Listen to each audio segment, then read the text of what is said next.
Hi, welcome to my kitchen. My name is Morgan. Today we are making a Thanksgiving meal for my family. Let me catch you up to speed on what I've already done. So first we're going to get started on the turkey. I'm taking a couple stalks of celery and 3 carrots, cutting them lengthwise and then lining the bottom of my roaster pan with them. Next I'm quartering a apple, lemon, and onion, and then we're going to make a herb butter. So I'm doing garlic, salt, pepper, thyme, rosemary, and sage, mixing that all together. I'm lining the inside of the turkey with salt and pepper. I'm stuffing it with the lemon, apple, and onion. And then I'm taking that herb butter that we made and I'm rubbing that all over this turkey. I'm getting it underneath the skin and being careful not to poke any holes in the skin, but also trying to get it into every nook and cranny that I possibly can. And we are getting a thermometer put into it and getting it in the oven at 325 degrees. This turkey's probably going to take at least 3.5 hours. Now we're going to get started on the potatoes. So I'm taking about half of this 10-pound bag of potatoes, peeling them, cubing them, and then I'm going to rinse them under some water to get all of the dirt off.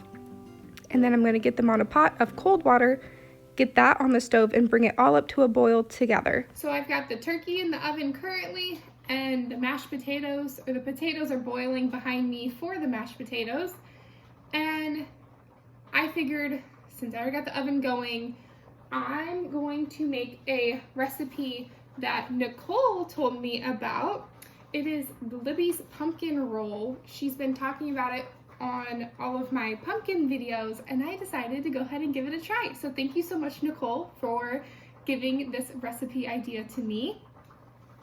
And it sounds really good, so I know my husband's gonna eat it, if nothing else, if I don't like it, because I'm not a huge fan of pumpkin. But I figured I'm gonna go ahead and give it a try, especially with cream cheese in it. You can't really go wrong with cream cheese. So let's go ahead and get started. So to my bowl, I'm gonna mix all the dry ingredients. I'm gonna add 3/4 cup of all-purpose flour, 1/2 teaspoon baking soda, 1/2 teaspoon baking powder, 1/4 teaspoon salt, 1/2 teaspoon of cinnamon. I'm going to check the potatoes.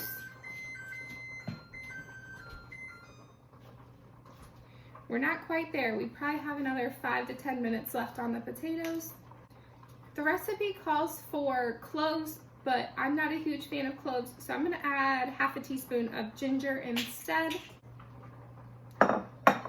I'm going to put all of my dry ingredients into this bowl, since I just reread the directions, and I'm going to mix all of my wet ingredients into here, and I'm just going to set this off to the side. So I'm going to add 3 eggs into this mixing bowl.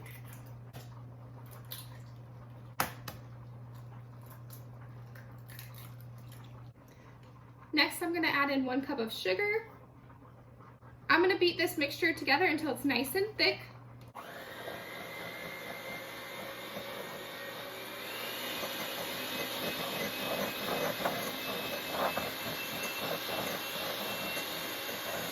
Our potatoes are done, so I'm going to get them drained.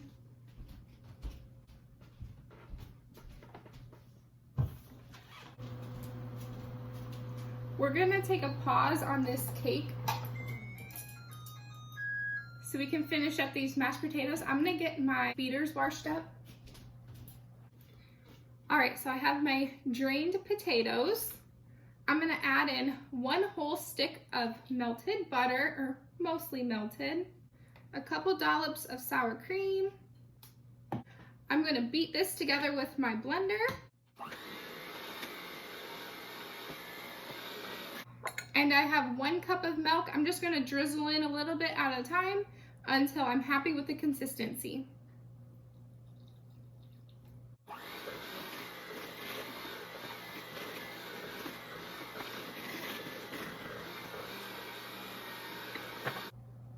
I'm just going to use my same spoon to get all of this butter out of here and mix in what sour cream is left on the spoon.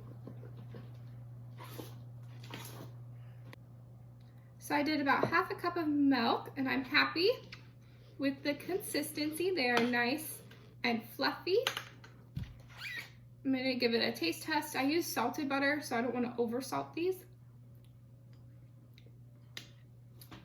Definitely needs salt, and I'm gonna add pepper.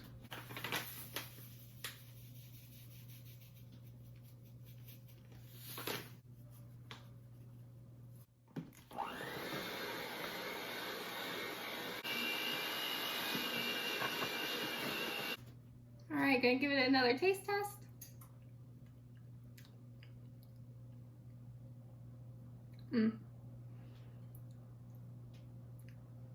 So good. Sometimes I add sour cream, sometimes I add cream cheese, just basically what I have on hand or what needs to be used. So this time I use sour cream. Feel free to add cheese in or garlic or onions or whatever you want to flavor your mashed potatoes, go ahead and do it. Alrighty, I'm gonna get these put into a Tupperware container. I'm gonna get this milk back in the fridge and the sour cream.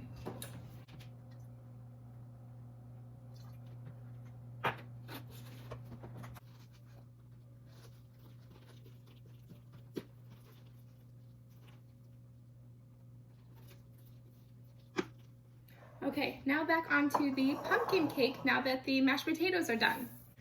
I got some pumpkin out that I roasted in the oven while I was getting ready for the day. So I went ahead and just let it cool on the counter so it would be ready for me.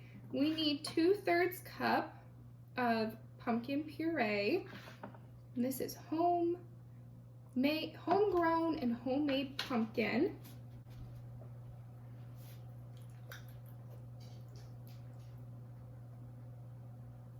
And 2/3 cup of pumpkin puree.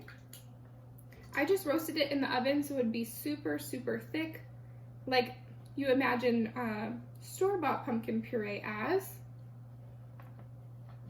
So I have some left over. I'm gonna go ahead and stick this in a Tupperware container and get it in the fridge. Once I finish this. One thing at a time, okay. I'm gonna beat this mixture together.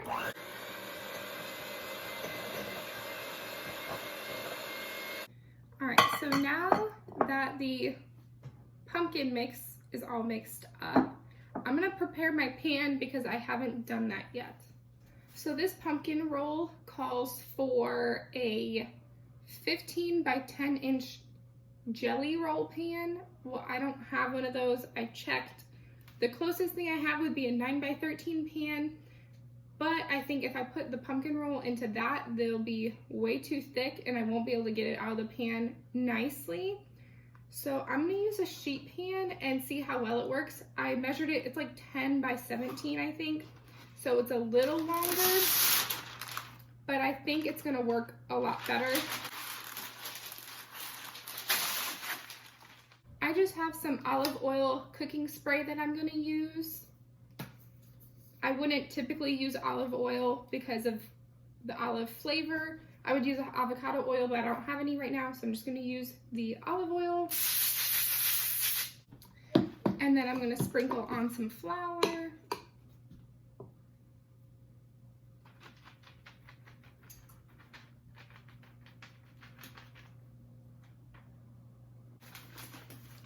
I'm gonna spread this out evenly. All right, now I'm gonna add the dry ingredients into the wet and get it all mixed together.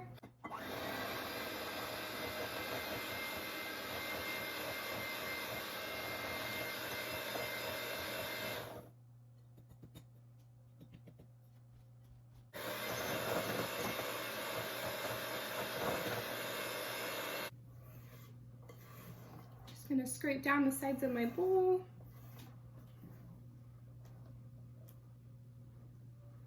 I'm going to turn up my oven, even though the turkey's in it, to 375 for this to bake.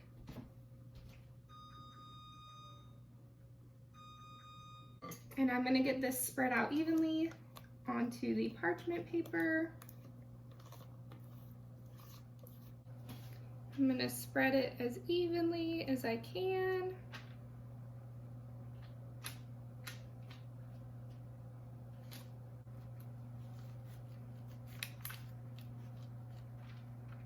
think that's as good as I'm gonna get it.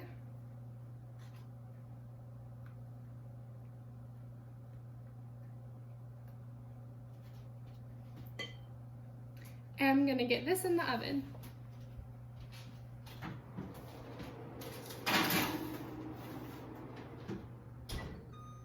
I set my timer for 13 minutes to see if it'll be done by then. If not, I'll just keep checking it until it springs back as soon as I touch it.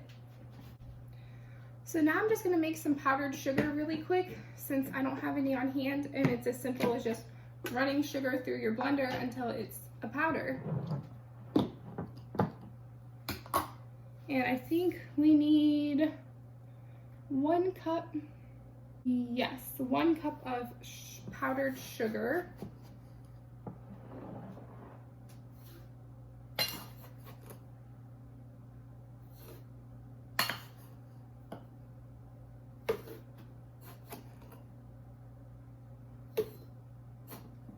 This should be plenty sugar. I'm gonna go ahead and get it blended up. Whatever extra I have, I'm just gonna store in an airtight container.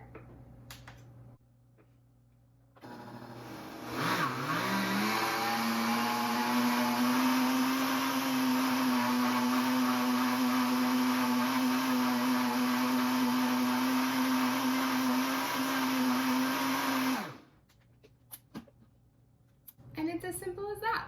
That took less than 30 seconds. So I need to sprinkle about 1/4 cup of powdered sugar onto this tea towel, and I'm just gonna eyeball it. It's probably 1/4 of a cup. I've never made a rolled cake like this before. So this is brand new to me, but it is always fun to give something new a try. Okay, I'm just gonna keep this here because we're going to turn the cake out onto it. And I'm going to sift this 1 cup of powdered sugar onto a piece of parchment paper so it's easy to maneuver.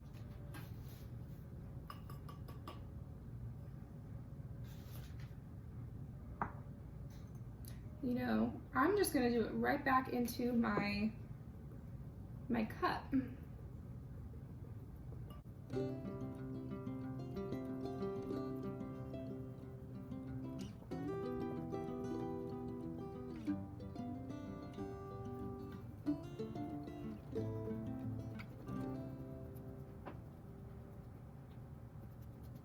Okay, there's my 1 cup of powdered sugar. Okay, next I need 6 tablespoons of butter.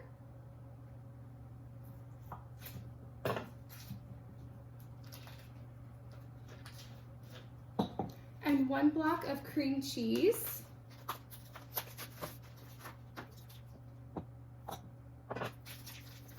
I just tested to see how soft the butter was, and it's a little hard still for my liking to be able to make this frosting. I'm gonna pop both the cream cheese and the butter in the microwave for just like 15 seconds, just to soften it up a little bit more. About 2 more minutes on that cake.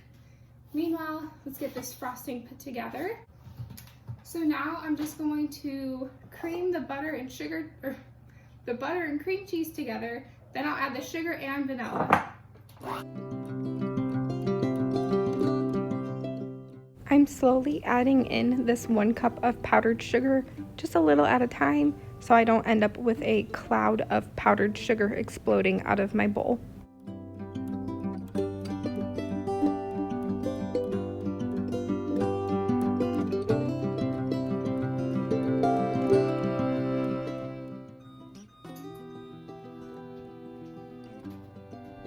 We're gonna do 2 more minutes on that cake.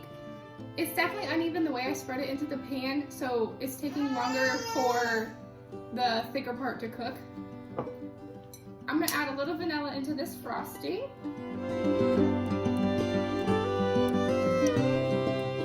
And the rest of this powdered sugar.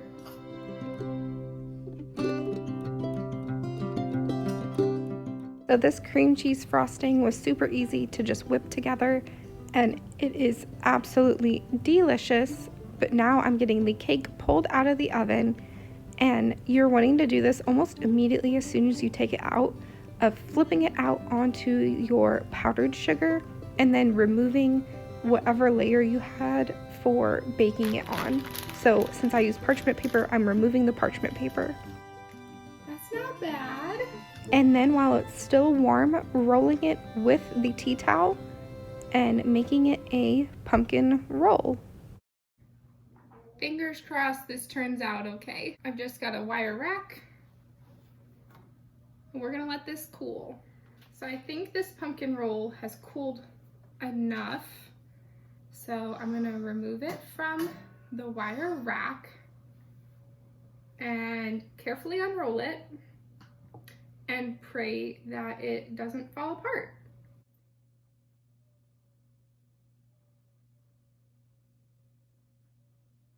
Right in the thicker spot, it's already coming apart.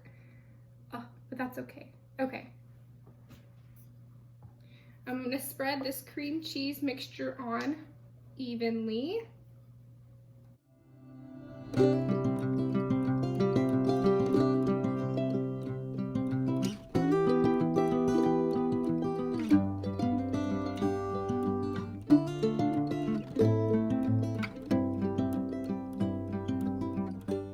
Now that I have all of the cream cheese frosting on the inside, I am re-rolling this pumpkin roll. I'm kind of using this towel to help me push this roll forward.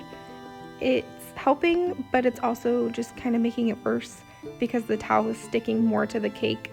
So I'm just really concentrating to get this roll as cleanly as possible off of the towel.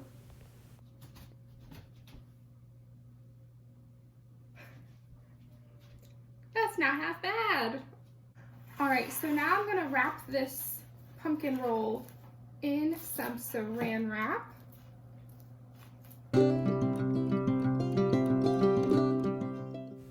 You want to wrap your log cake of whatever kind or roll into saran wrap so it holds its shape and it prevents it from breaking apart while it's sitting and cooling the rest of the way. And this really gave me peace of mind because then I knew it wouldn't keep breaking apart in the fridge as it cooled. So I wrapped it as tight as I could, and I am just amazed that I was able to do this on the first try. Like, I had never made a cake like this before, and I was so proud of myself. I'm going to pop this in the fridge for at least an hour to chill. I'm so proud of myself. I didn't think I was going to get this on the first try, which granted, it's not perfect. There are cracks in it, but it's still rolled, and I'm so happy with it. All right, time to get this in the fridge. Now we're getting started on the green bean casserole, but first I need to make homemade condensed cream of potato because I do not like mushrooms. So I use cream of potato soup in my green bean casserole. I took 4 tablespoons of butter, melted it down, added 1 cup of the mashed potatoes that I had already made, and I'm just whisking that together. Then I'm adding 1/2 cup of flour, whisking that in, and we're going to cook this flour, making almost like a roux. Now I'm adding 1/2 cup of water, whisking that in until it is not clumpy anymore, and then adding in another 1/2 cup of water, so 1 cup of water in total, whisking it until it is very thick like that, and then we're going to add in 1 cup of whole milk, whisk that in until it is smooth, and then I'm seasoning it with salt, pepper, and garlic powder. You're supposed to add a concentrated veggie stock, but I don't have any of that on hand, so I just used salt, pepper, and garlic powder, and it still turned out amazing. Now that we have our homemade condensed cream of potato soup made, we're going to get started on the green bean casserole. So I'm taking 4 cans of French style green beans, opening them up and then draining all of the water out. I'm trying to get all of the water out as possible because I don't want this to be a watery casserole. I'm just draining them into the sink that is over on my right hand side. So you see me dumping all of the cans into my casserole dish. And then I'm going to be adding in the entire pot that I just made of condensed cream of potato soup. This is so good. You could even eat this on its own. I absolutely loved that soup. I gave it a taste test before I added it into the casserole dish because I didn't want to ruin 4 cans of green beans if I didn't have to, if it didn't taste good, right? So I taste tested it before I added it in, and OMG, that would have been so good as the base for the loaded baked potato soup that I made earlier. And now I have that recipe in my little arsenal of recipes that I like to keep on hand, so I'm so excited for that. But now I am just mixing the soup and the green beans all together, making sure those green beans are nice and covered. I'm seasoning it with salt and pepper. I keep my green bean casserole super simple, mixing those spices all in, and then I'm gonna add at least 3/4 of this French onion container. And then I'm saving the last of it plus another half can of crispy fried onions, and I'm gonna top the casserole with the rest of the onions about 5 minutes before it's done baking, so the top onions get nice and crispy. Green bean casserole is my #1 favorite side dish for Thanksgiving or Christmas, any holiday basically. I'm curious, what's your guys' favorite side dish for Thanksgiving? But I'm getting this green bean casserole in at 350 degrees for about 30 minutes. The turkey was done, it hit 160 degrees.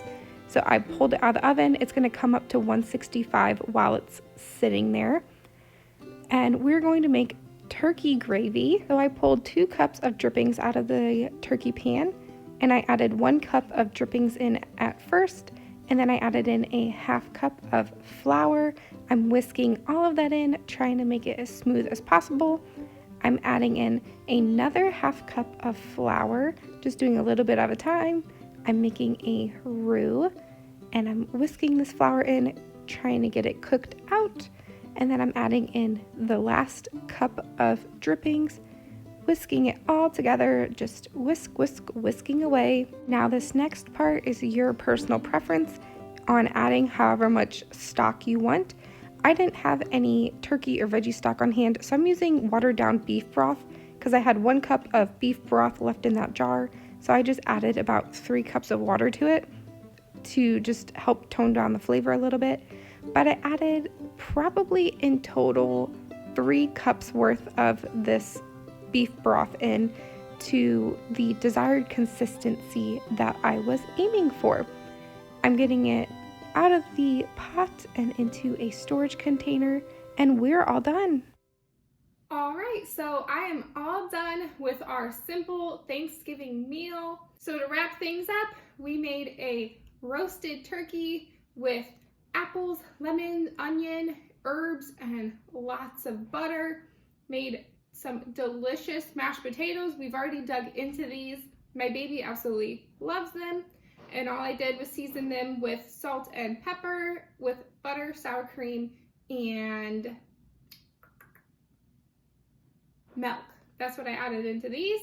We made a homemade delicious green bean casserole with homemade condensed potato soup, which I'm absolutely in love with.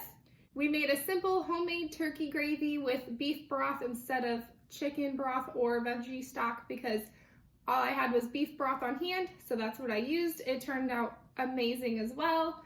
The beef broth gives it just a little extra flavor that you normally don't get with turkey gravy.